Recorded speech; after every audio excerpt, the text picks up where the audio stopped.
Hi అండి.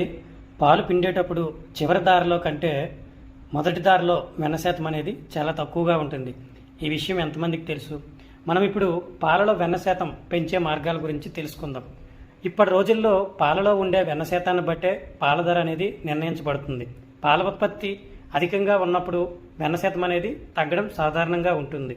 అయితే ఇప్పుడు మనం 6 పశువులతో డైరీ మెయింటైన్ చేస్తున్నటువంటి ఒక రైతు మాటల్లో వెన్న శాతం గురించి తెలుసుకొని మనం పాలలో వెన్న శాతం ఏ విధంగా పెంచాలి అనే విషయాల్ని మరింత క్లుప్తంగా తెలుసుకుందాం. సార్ మాకు పాచిపెంట నా పేరు మా తవిటినాయుడు. నేను ఆల్రెడీగా 5 పాలు ఆవులు పెంచుతాను. అట్లో 2 సూలు ఉన్నాయి, 3 ఆవులు పాలు ఇస్తాయి. నాకు నెలకు ఒక 30,000 వరకు ఆదాయం వస్తుంది. కాకపోతే ఇచ్చే పావులు అవి ఫ్లాట్ తక్కువ రావడం వల్ల పాలు రేటు 38, 39 ఇలా పడుతుంది. అదే ఫ్లాట్ ఎక్కువ ఉంటే 44 వరకు కూడా రేటు పడే అవకాశం ఉంది. కానీ ఆ ఫ్లాట్ కోసం మనం మినరల్ మిక్సర్ అవి ఓడుతాము. దానివల్ల కొంచెం రికవర్ అవుతాయి. కాకపోతే పాలు కొంచెం బాగా పెరుగుతాయి. కాకపోతే ఫ్లాట్ తగ్గుతుంది. పాలు ఎక్కువైన కొద్ది ఫ్లాట్ తగ్గిపోతుంది.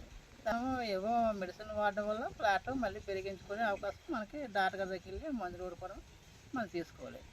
ఇప్పుడు మనం పాలలో వెన్న శాతం పెంచే మార్గాల గురించి తెలుసుకుందాం. సాధారణంగా గేదె పాలలో వెన్న శాతం 6 నుంచి 8 శాతం ఉంటుంది. అదే దేశవాళీ పాడి పశువుల్లో అయితే 4 నుంచి 5 శాతం ఉంటుంది.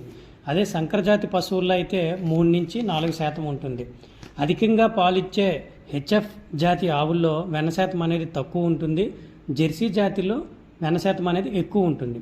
అయినప్పటికీ మనం ఇచ్చినటువంటి పాలలో వెన్న శాతం పెంచే మార్గాల గురించి ఇప్పుడు చూద్దాం. పాలు పిండేటప్పుడు చివరి దారిలో వెన్న శాతం అధికంగా ఉంటుంది. కాబట్టి వాటి యొక్క దూడలకి ముందుగా పాలను ఎక్కువగా ఇచ్చి తర్వాత పాలు మనం పిండుకున్నట్లయితే కొంచెం వెన్న శాతం పెంచుకోవడానికి అవకాశం ఉంటుంది. రెండో పాయింట్ ఏంటంటే పాలను నెమ్మదిగా పిండితే వెన్న శాతం తగ్గిపోయే అవకాశం ఉంటుంది. పాలు కూడా ఎగచేపే అవకాశాలు ఉంటాయి ఆవు. అలా కాకుండా 4 నుంచి 5 నిమిషాల్లో పాలు పిండడం పూర్తి చేసినట్లయితే మనకు కావలసినటువంటి వెన్న శాతం అనేది మనం పొందొచ్చు. నెక్స్ట్ పాలు పిండే వ్యక్తి మాటికి మార్చడం, అంటే ఈరోజు ఒకరు రేపు ఒకరు అలా కాకుండా పాలు పిండే వ్యక్తి మ్యాక్సిమం ఒకే పర్సన్ ఉన్నట్లయితే పాలులో వెన్న శాతం అనేది పెంచే అవకాశం ఉంటుంది. పాడి పశువులకు ఎండు మేతను దానా మేపక ముందే ఇవ్వాలి. దానా మేపిన తర్వాత ఎండు మేతలు పచ్చిమేతలు ఇచ్చినట్లయితే వెన్న శాతం అనేది తగ్గిపోతుంది. అలా కాకుండా దానా కంటే ముందే 3 గంటల ముందు ఎండు మేతలు ఇచ్చినట్లయితే మంచిది. దానాను ఇచ్చిన తర్వాత పశుగ్రాసాలు మేపినట్లయితే ఈ విధంగా జరుగుతుంది. పాలలో వెన్న శాతం అనేది పెరగాలి అంటే దానాన్ని ఎప్పుడూ కూడా పొడిగా కాకుండా తడిపి ఇవ్వాలి. తడిపి ఇచ్చినట్లయితే వెన్న శాతం పెంచడానికి అవకాశం ఉంటుంది. పాలలో వెన్న శాతం పెంచడానికి ముఖ్యంగా మార్కెట్లో లభించే బైఫాస్ఫాట్, ఫ్యాట్ ప్లస్ ఇవి ఎక్కువగా వాడుతున్నారు. వాటిని వాడినట్లయితే పాలలో వెన్న శాతం అనేది ఇంక్రీజ్ అవుతుంది. అది ఎంత అంటే రోజుకి 50 నుంచి 100 గ్రాముల వరకు దానాతో ఈ ఫ్యాట్ అనేది కలిపి ఇచ్చినట్లయితే ఫ్యాట్ ప్లస్ అనేది ఖచ్చితంగా పెంచుతుంది. ఎలా పెంచుతుంది అంటే, ఎందుకంటే యాక్చువల్లీ ఈ ఫ్యాట్ ప్లస్ లేదా బైపాస్ ఫ్లాట్ ఏం చేస్తుందంటే, మనం ఈ ఫ్యాట్తో ఇచ్చినట్లయితే ఈ దానాతో పాటు ఇది ఇచ్చినట్లయితే అక్కడ జీర్ణమయ్యే పదార్థాలతో ఇది ఏం చేస్తుందంటే ఎక్కువగా జీర్ణమయ్యే అవకాశము ఉంటుంది. దీనివల్ల ఏటవుతుందంటే వెన్న శాతం అనేది పెంచుతుంది. సాధారణంగా ఒక మేత అనేది కంప్లీట్గా జీర్ణమైతేనే అది శరీరానికి పట్టి దాని ద్వారా శక్తి అనేది వచ్చి ఈ పాలు శాతం పెరిగి వెన్న శాతం కూడా పెరుగుతుంది దీని అర్థం. అయితే రోజుకి 20 నుంచి 25 లీటర్ల పాలిచ్చే పశువులకు దానా మిశ్రమంతో పాటు పచ్చిగడ్డి, ఎండుగడ్డి అదనంగా బైపాస్ ఫ్యాట్ ఇచ్చినట్లయితే ఖచ్చితంగా వెన్న శాతం అనేది పెరుగుతుంది.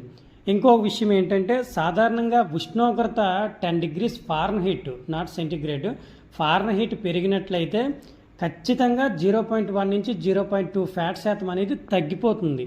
కాబట్టి వేడిగా ఉండే ప్రదేశాల్లోని లేదా ఎండ ఎక్కువగా ఉండే టైంలో చల్లగా పాకలు అనేవి ఉన్నట్లయితే, పశువులు అనేవి చల్లగా ఉన్నట్లయితే ఖచ్చితంగా ఫ్యాట్ అనేది పెరుగుతుంది. లేదంటే టెంపరేచర్ పెరిగి ఖచ్చితంగా పాలలోని వెన్న శాతం అనేది పడిపోతుంది.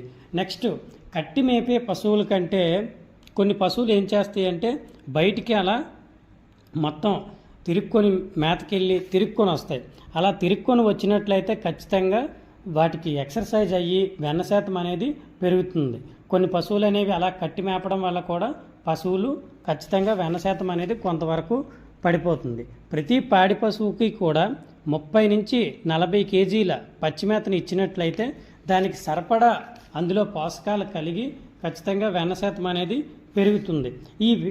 ఈ పచ్చిమేతలు అనేవి అన్నీ ఒకలాంటివి కాకుండా ఇందులో పచ్చిజాతి ఉన్నటువంటి పప్పు జాతి పశుగ్రాసాలైనటువంటి బర్సీము, లోసర్న్, అలసంద, పిల్లిపెసర, జనుము, స్టైలైన్ మొదలైనటువంటివి మరియు ధాన్యపు జాతి పశుగ్రాసాలైనటువంటి గడ్డి జాతి పశుగ్రాసాలతో కలిపి మేపడం వల్ల 2 మిక్స్ చేయడం వల్ల ఖచ్చితంగా ఈ యొక్క వెన్న శాతం అనేది పెరుగుతుంది.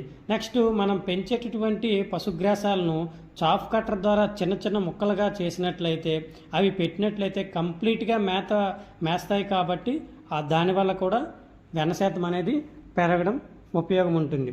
నెక్స్ట్ పాడి పశువులకు ఇచ్చే దానా మిశ్రమంలో గోధుమ తవుడు కలిపి ఇచ్చినట్లయినా కూడా వెన్న శాతం అనేది పెరుగుతుంది. వీటన్నిటితో పాటు ప్రతిరోజు కూడా ఉదయము సాయంత్రము 2 పూటలు దానా ఇచ్చడంతో పాటు మరికొన్ని ఎక్స్ట్రా ఇంకొక శాతం దానా ఇచ్చినట్లయితే ఖచ్చితంగా వెన్న శాతం అనేది పెరుగుతుంది.